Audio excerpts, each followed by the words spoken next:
ఏమయ్యోయ్, వాళ్ళొచ్చేశారు.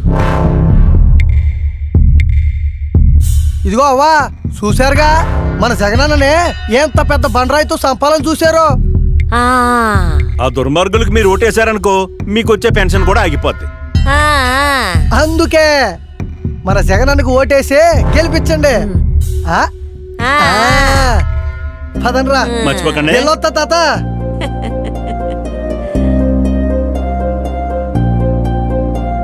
ఏమే మనోళ్ళు వస్తున్నారు.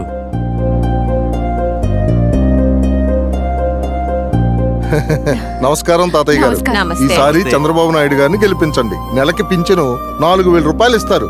అది కూడా ఇంటికి తెచ్చి మరీ ఇస్తారు. ఒకవేళ మీరు ఊరెళ్ళి 2 నెలలు పెన్షన్ తీసుకోకపోయినా 3వ నెల ఈ 2 నెలల పెన్షన్ కలిపిస్తారు. కాబట్టి మీరు తెలుగుదేశాన్ని గెలిపించండి. అసలు మొట్టమొదటిసారి పెన్షన్ తెచ్చిందే ఎన్టీ రామారావు గారు.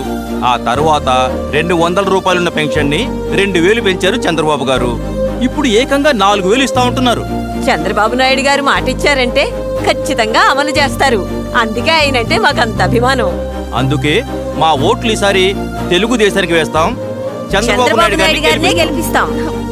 మాటకు ముందు ముసలోడు అని చంద్రబాబు నాయుడు గారిని హేళన చేస్తాడు.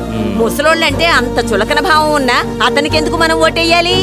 మన ఓటు చంద్రబాబు నాయుడు గారికే వేద్దాం, తెలుగుదేశాన్ని గెలిపిద్దాం.